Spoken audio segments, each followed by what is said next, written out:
welcome back to the Outside the Sidelines podcast. I'm your host, Aaron Flores, and today we are joined by none other than the Fresno State women's basketball video coordinator and one of my good friends since preschool, Josh Keselica. Josh, thanks for joining me today. Thank you for having me. How's it going? It's going well. How's your day? It's been busy. I've been at work since 9, and I got done like around 6:30. So it's been a long day. You guys had a home game this weekend? Yeah, we had a home game on Thursday last week, and then Saturday of this last weekend. We ended up getting our first sweep of the season for conference. So that was kind of like a really good, series that we had against Nevada. It was cool. Nice. Well, you guys won't be winning when you play San Jose State. Go Spartans.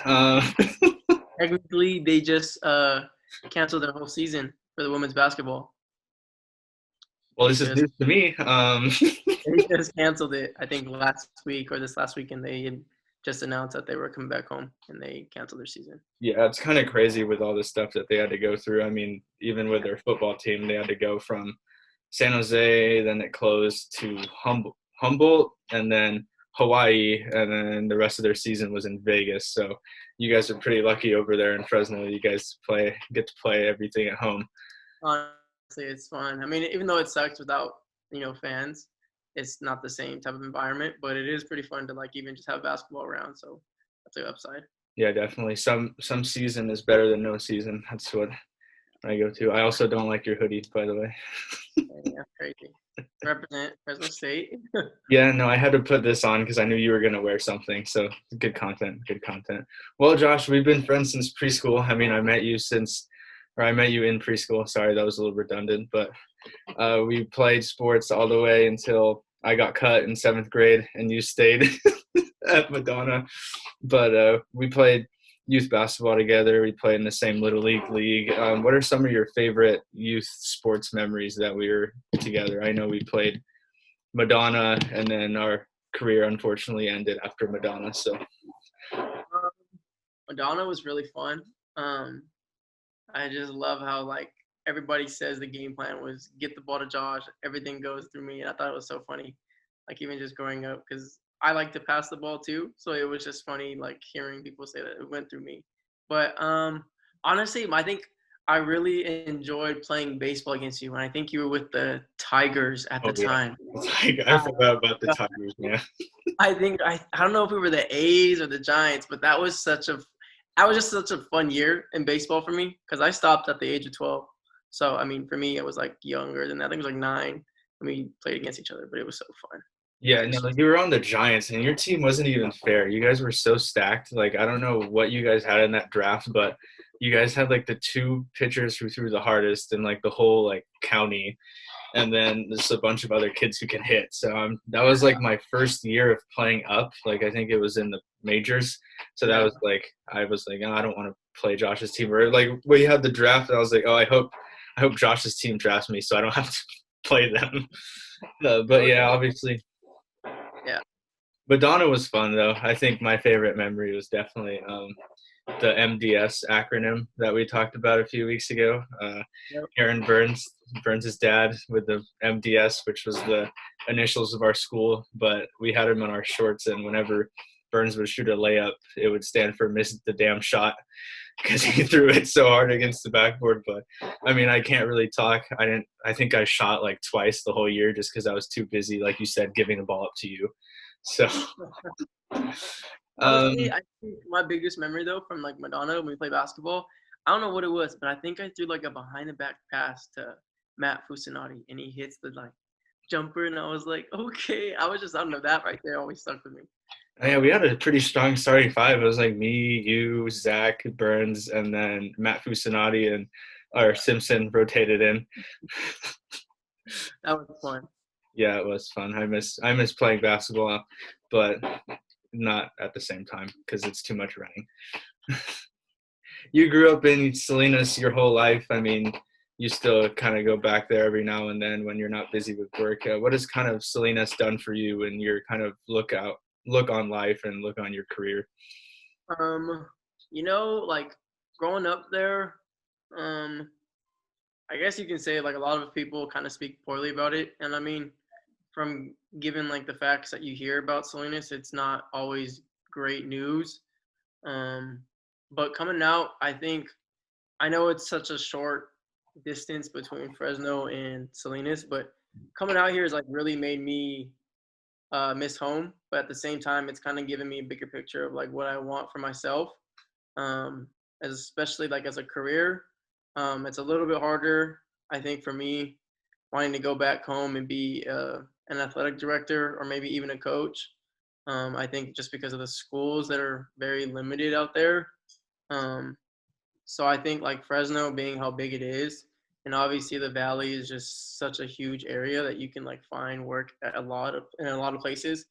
Um, I think it's kind of given me some type of I don't know. I think courage coming out here, coming from Salinas, because a lot of people don't really get to the point to where I'm at, being able to go back and get my master's degree, and I think that's like huge for a lot of people from back home. So Yeah, definitely. And like you said, a lot of people talk down on it, but I think a lot of people overlook the amount of like success stories that we've had from Salinas, or just in the 831 area code in general, like Coach Ron Rivera, all the people from our high school who went off to play sports or that are working at big companies now. So, I mean, I and feel we like you can. also have that big boxer in town. We have Ruben Villa, so Yeah, you know exactly.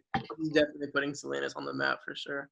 Yeah, I think in the next few years, a lot of people will be knowing where Salinas is on the map for sure. Yeah, and a lot of people already know about our Mexican food. And I asked this to I asked this to our past guest, Brian Brownfield. So I kind of want to bring up the same question for you. I want you to rate your top 3 Mexican food places in Salinas for me. Oh, that's tough. He But I'm said gonna go. Cozumel. That was his number one. What? Yeah. That used to be like a spot me and my parents used to go to when I grew up. Like that spot hit home, and I still miss it. Um, but I wouldn't say it would be my top three. Um, I think it's just because, like, once you eat food like consistently, and it's the same exact thing that you get all the time. I think it just kind of gets like tiring. But El Charito from back home, that's my number one. Thank you. Um, number two, um, I haven't had a whole lot of Mexican food places over there from back home, but I want to say Taquitos right off of North Main, like right by Sherwood Hall. The one by Safeway. No, It's no, no. It's right there by the rodeo grounds. It's right across the street from the Oh, complex. okay, the bigger one. I think they have 2 locations. Um, I think there. Oh, and I haven't had it in a while, but I think I had some carnitas from there, and it was Gutierrez. Oh, It's yeah, like yeah. close to the east side. That place is really good. But I've always wanted to try that spot on North Main, like right across the street from 7-Eleven. Uh, Which 7-Eleven? There's a bunch of them. I don't know no, which one. the one right off of North Main, right by like McDonald's, Taco Bell, Wendy's, Pizza Hut. Oh, Everybody goes there. I forget the name of it though. I oh, La Costa. yeah, I've heard the Yeah, burritos are good. I haven't had one. yeah. I No, need my dad preaches highly about that place. I haven't yeah. been there in a while, but no, I agree with your top 3. I mean, Brian didn't even know what El Chorito was, so that was kind of really disappointing. Like, how are you from Salinas and not And know not here. Chorito is? Yeah. Well, another staple in Salinas, or at least a lot of people would say, is Palma High School. And after you decided to come in 8th grade, you became a 2-sport athlete at Palma. You played basketball and football. Can you kind of describe what high school sports was like at an all-boys private high school? Um, I want to say sometimes I think being around just guys, like obviously it kind of gives off a different perspective for people who don't really know anything about like a culture of being at a all guys school. Like I know a lot of people think like a lot of guys mess around, but I think once it came to sports for us, I think we all took it very serious to like the matter of where like we didn't see each other as um like I mean sometimes like I think we push each other to the point where we're like, okay, like this is like my spot, but I want to compete for it, And I think for me, for football, like when I played my sophomore year, that year kind of made me want to like push myself to get better, so that way I could see the field. And I think like even though the guy that was supposed to be ahead of me, him and I like had that mutual respect, but at the same time, it was like we're gonna go out here and play, and like we're still on the same team at the end of the day. But I think sports has really helped me just get a better understanding of life, and there's something more to it than just sports. I think growing up, all my life was just involved with sports. So when I went to Palma and like my knee messed up, whatever, I think that gave me a better perspective on like bigger picture thing. Yeah. And like you said earlier, you unfortunately in your junior year, I believe, or junior or senior, Senior. senior Senior. year, you hurt your knee, tore your ACL. How does how does that affect the rest of your kind of high school career? I mean, in your senior year, you guys went to the state tournament. So how does that kind of change your perspective, or kind of how do you deal with that sort of adversity? Uh, at first, cause so let's backtrack to my junior year. At the end of my junior year of football, I really was hesitant going into my senior year, thinking I wasn't gonna go back and play. Only because my sophomore year, I should have made second team all league because I had, I think, the most receptions and the most yards on our team. Um, but my junior came around and I messed up my shoulder my sophomore year, but I was able to still play. But I didn't play at all my junior year, and then I was like, okay, well, I'm not gonna really play my senior year because I really wanted to focus on basketball because basketball kind of at that point became like a really big part of my life. Um, and then next thing you know, I was like, okay, well, I'm gonna go ahead and play. I said, screw it. So I ended up playing my senior year. Second game into it, second quarter, quarterback threw a pick, hit my knee. Next thing you know, our running back went for the guy low. He slid into my knee and it hyperextended, tore my ACL, tore a ligament from my calf to my hamstring. I bruised my like a little area or bone on my right by my kneecap, and then I tore my LCL or my PCL. But I think that right there, when I kind of went down those first 2 months, 3 months, it was really hard, especially being at that young of an age, going through that type of injury when you've never been hurt really before in your life. I think it really hits you hard, and you start to like think, well, shoot, what am I supposed to do now? Like I literally couldn't walk from 9/11 when I busted my knee in 2015 all the way up until probably February without a limp. I think I walked with a limp from literally December, or no, from my bad, from September all the way up until about January. I was able to like right after surgery happened. It was 6 weeks I couldn't walk. So from November 13th till about Christmas time, I couldn't walk. I couldn't put any weight on it, and I think not being able to walk, it really makes you think about life because it's like at the time I knew my knee was gonna be okay, and it was like, well, people out here can't walk. People out here don't have legs. People out here have no limbs that they can really use, that are useful. And that's like to me was like I need to start appreciating things more a little bit. And for me, that kind of gave me the type of patience that I think I needed because at the time I really lacked that. And just going through that whole therapeutic process, it made me realize that like there's bigger things out there for me rather than just sports. And then like it's crazy because literally in a blink of an eye, your sports career is like done. I haven't been able to recuperate from it. Like I'll play basketball for a max of 2 hours, and sometimes we're here at practice, I can help out. But my knee is not the same, and I no longer have the type of like movement, same type of strength I used to have. But that's because I also don't put in the same amount of effort that I used to, like strengthening it.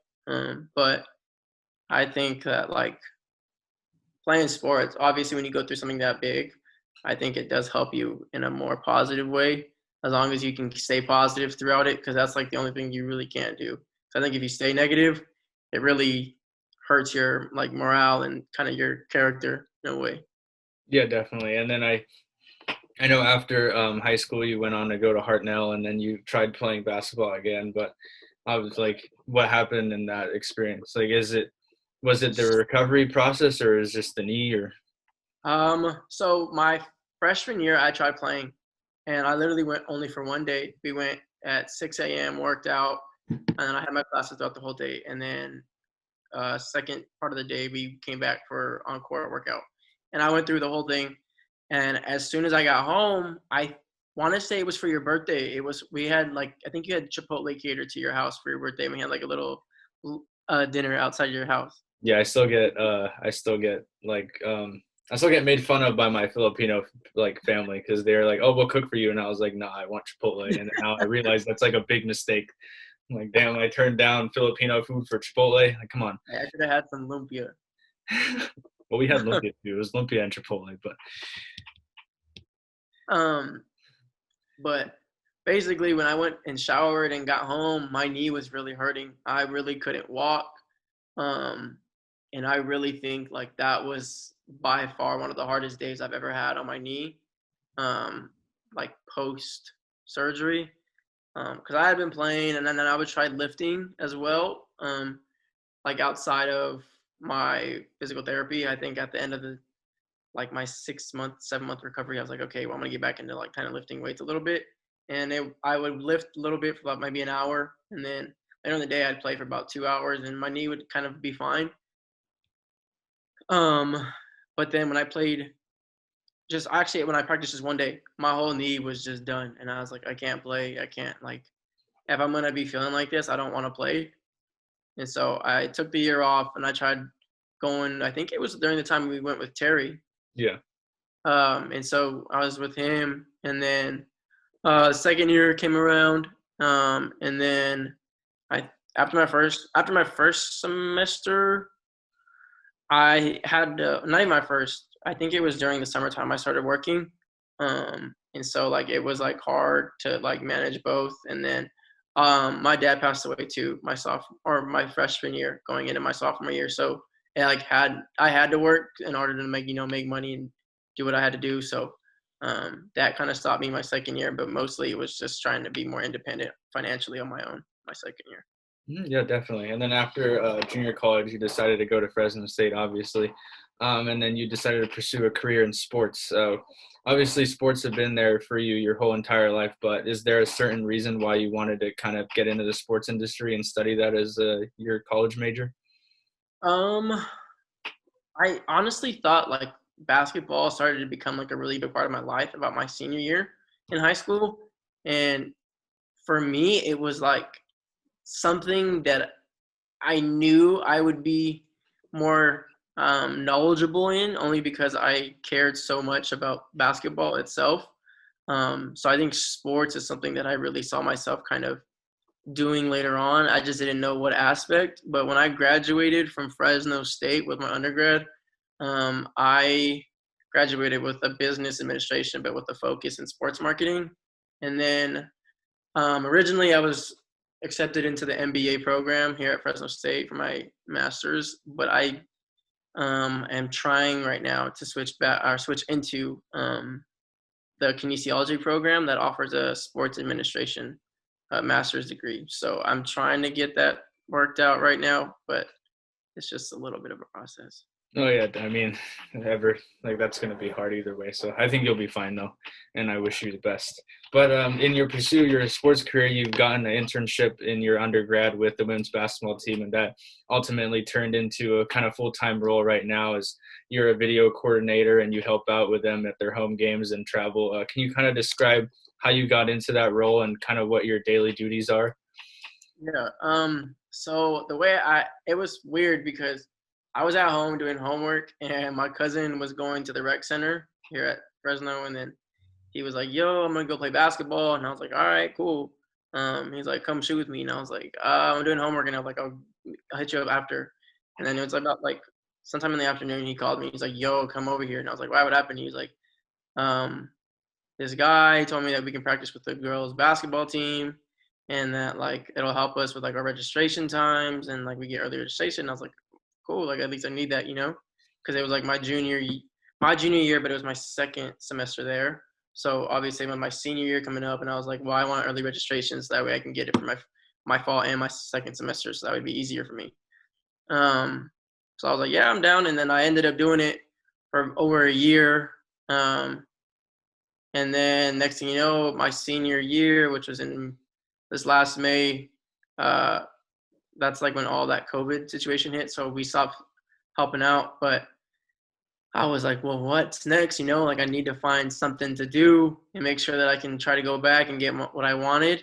And then I got in contact with the assistant coach because him and I kind of kept in contact. And then he ended up reaching out to me in like mid-October, early October. And he was like, hey, are you still interested? And I said, yeah, I definitely want to go back and get my master's because obviously like a master's is kind of what used to be a bachelor's degree. I think nowadays the worth of a bachelor's degree is about as equal as like a high school diploma used to be. And I think it's just because so many people are like being able to, afford going to college. And I think it's been like a little bit more easier on people who can afford it now rather than back then. So I think that's like obviously an upside that people do have. But after he reached out to me, it was kind of like a maybe type of thing. And I was like, okay, well, I'll wait to hear back. And then he called me and asked me if I could speak with the head coach. And I said, yeah, definitely. So then we talked everything over. And she was saying that she wanted me to be the video coordinator as well as a GA because technically I wasn't a student last semester, so I was considered an employee. But what happened is when I first came out here, they just wanted me to do stats and stuff and like help record stuff, only for practices. But then I kind of started getting into more stats type of work. So when it's like game day, I take all the defensive stats, and then after that, it comes to equipment, and I do a lot with equipment. I handle all the girls' practice gear, game gear, shoes, their travel gear, their T-shirts that they get. And then on game days, I got to go pick up the gear, set it up for them in their locker room. And then after that, it's just more along the lines of, okay, once the game's over with, we get film. And after we get the film, I go home the next day. I look at the film and I have to basically record what play was ran where, both on offense and defense, and then take the stats of that and put it on like a big spreadsheet so that way the coach can see. And it's more along the lines of like, well, how many times did we run this play? In what quarter did we run these plays on defense? In what quarter did we run these plays? And it's like after you do all that, you do like the overall. So how many defensive plays did we have here and how many stops? How many scores did they have? Like how many turnovers? What's the percentage of how many times we ran the play the whole game? It was like it's a lot of work, but at the same time, it gives you like a better understanding of what goes on behind the scenes, especially being at a Division I school. So that's kind of how I got it.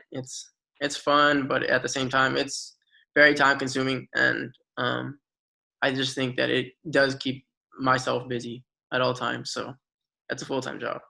Yeah, definitely. I mean, like you said, I don't think a lot of people realize how much work goes on behind the scenes to even like, I mean, Fresno State's in the Mountain West Conference. It's not even like a Power Five or a SEC school. So you can, if that's the amount of work you're doing, you can only imagine what's happening in those big schools. But what's, I know, like you said, game days are busy and off days are busy too, but like what's a typical game day, like home game during COVID look like for you in your role? So for me, like I'll give an example. So for Nevada, we played on Thursday, but a night game is a lot easier to kind of, I guess, spread out what you have to do throughout the day. Because on Saturday we had a game at 2, and a lot of it's like shoot around, get gear, go home, have food, get changed, come back, and then it's game time. So it's like really smushed into that. But for me, on like a longer day, so when we play at 6, I go ahead and I'll let the opposing team come in to our locker room or to our gym, and then they have their shoot around time. And then while they're doing that, I go ahead and pick up the gear. And then after I pick up the gear, I come back to the locker room and I set up all the jerseys, make sure that they have all their loops, like with all their gear on it. I hook them up on their little hook in their locker, and then I'll wait for them to get done with their shoot around. And then by the time they're done, we're coming in after have our shoot around. We have a pregame meal, so we'll have whatever we get picked up that day, and then after our pregame meal, I have like about 2 hours to spare. So what I do sometimes is either just hang out, watch some TV or whatever, and then get ready, or excuse me, or I'll take a nap because sometimes I'm like up early. I'm usually up by like 7 o'clock, 8 o'clock, and I'm probably at the arena by like 8:30 that day, and then by the time I'm done, with like coming back from the game and then coming home from it and like dropping off the gear, that's probably not until like 9 o'clock at night. So I'm literally like on campus all day, unless it's like a couple hours out of the day, and then I come home and rest. And it's like a big long day that it's like super tiring. And then Friday we had practice, and I had to be back at the office at 8 a.m. And then after that, it was like a game Saturday, and yeah, it was just a long weekend. Oh, I bet. Well, at least you had a 3-day weekend to kind of take Oh it. no, we had work today. We had practice and we had to be in the office. We play Boise State this weekend, so that is like our rival, I guess you can say. So I think that's like a really big kind of testament this season to see where we're at. Yeah, well, good luck, and I guess that's working in sports, huh? No holidays, no typical schedule. You got to be ready for anything. Yeah. Well, we've reached the end of our podcast, but now it's time for my favorite segment. It's the Outside the Sidelines post-podcast conference. So I'm going to give you 3 unique questions, and you just do your best to answer them to the best of your ability. So the first one is, I asked this question to our former guest, Linda Bruckner, as well, but what's your dream 5v5 team, including yourself, for basketball? Dream 5v5. Well, like dream 5. You don't have to play anyone. Just like who's on your team. Who's on my team? If I'm picking 5 players, 4. Well, 4. 5 Okay, including yourself. okay, Yeah. 4. Let's say, man, that's rough. Okay, Steph Curry, Mm-hmm. LeBron James, Kevin Durant, and Anthony Davis. Oh, So no past players. That's surprising. I'll pass them the game. I'll pass them the whole game. I don't care. And you got LeBron, that's one of the best passers ever, and that dude is the MVP probably. So I'm Yeah. just gonna call now. No old timers. All current ones. If I had to go all time, it would be. Oh, that's rough. That is so tough. Man, I had to go all time. It would be Kobe, Michael, Larry, and Shaquille. Yeah, that's a good team. That's a pretty hard team to beat. Yeah. How many points are you averaging in that game? Oh, maybe a 2 points at most. Give me to the free throw line. I'm getting a foul. I'm drawing a foul. So like your player in 2K right now? Oh, my guy in 2K is a dimer. Don't even call me out. I don't score, but I'm a dimer. I promise you, I'll get you the ball. All right. So next, I know you're a big fan of music. I mean, music has always been a big part of your life. So let's say you get your own private concert, but you can only invite 3 artists to come and perform for you. What 3 artists are you seeing? Ooh, that is tough. Okay. Name 2 already. I already know. Oh, I'm okay. For one, I'm gonna go Bryson Tiller. Bryson Tiller is probably one of my top 3 artists. I'm gonna go with Russ. You already know that one. Russ and Bryson. And the third, this one's tough because as of right now, I'm like really into R&B. And don't get me wrong, I want to say Drake, but Drake is just like a very basic answer that I think people would say. I really want to say either Brent, or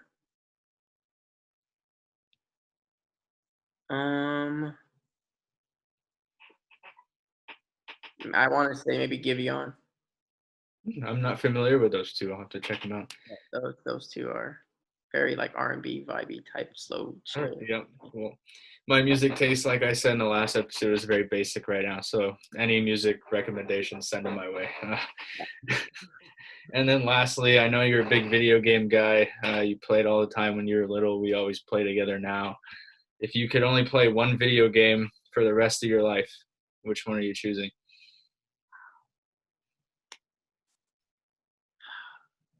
I want to say 2K, but the only thing is 2K to me gets very boring and it's very I guess complacent, I guess is the right word, because I feel like as soon as like, okay, you play my career, as soon as you level your guy up to 99, what are you going to do? There's literally nothing left to do, I think. And then when you play my league or whatever, at my GM, like there's only so much you can do, and then you get bored of it. I don't know. I have to say that one, honestly, or Call of Duty Black Ops, though. That was by far one of my most enjoyable video games that I've ever played, probably. Yeah, I feel like the 2K, like any sports game, like really like the show 2K, like all those games, like it's basically the same thing every year with Yeah. the same features. I mean, you're lucky to get one more. All you're doing is you're just changing the consumables in game, and you're changing like the rosters. Like, that's literally the same. So Yeah, like the thing is, you play the show, I play 2K, and Burns plays Madden. Like those are yeah. the three like main sports that basically we play.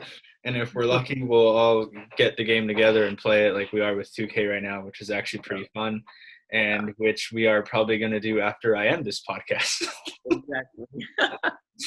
All right. Well, thanks for joining me today. I really enjoyed having you on, and I'm excited for your future. And I know you start grad school in this upcoming weeks, so I wish you good luck. I hope you don't have too many 20-page papers like me. I've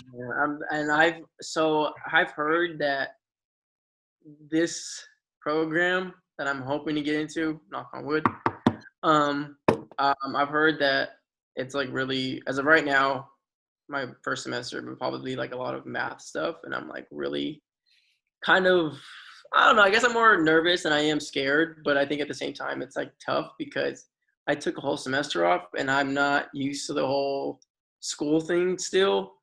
So I think going back to me is gonna hit me like pretty hard, and I just know that my anxiety is gonna shoot through the roof. Yeah, but at least you have like a schedule, you know what I mean? Like it's not like you weren't doing anything and then you're jumping into like a full schedule. So Yeah. at least you have some sort of routine that you can fit it into. So at least that'll be fine. Yeah. Well, thank you again, and make sure you guys tune in next week for our next guest, which I'll be revealing this week on Instagram. Make sure to follow us on Instagram, and we will see you next week. Take care, everyone.